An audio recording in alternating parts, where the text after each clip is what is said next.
If you're looking to get better at 007N7, then you've clicked on the right video. I'm going to be going over what his abilities do and some tips and tricks to survive almost every time. Please consider subscribing and let's get into the video. 007N7's first ability is Clone. It's pretty self-explanatory.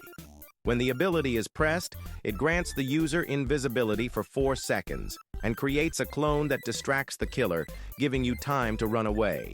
However, even though invisible implies that you are fully transparent, that's not actually the case.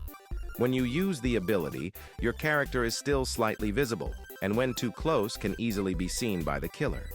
This is why I recommend to use it either a bit further away and you are sure that the killer is running after you, or you can use it close up and run behind a wall or any object.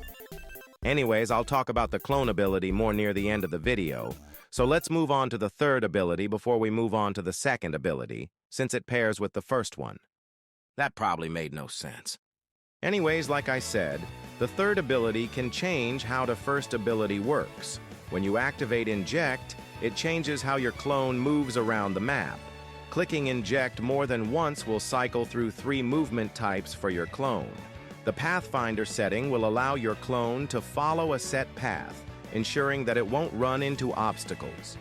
Aimless, on the other hand, is the exact opposite. Aimless makes the clone run a bit in random directions.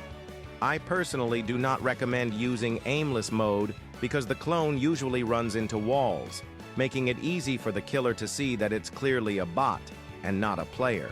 However, there is one more setting for Inject that's my personal favorite. The cursor setting allows the clone to follow the direction of your cursor or mouse. This is the most optimal setting because you have the most control over the clone.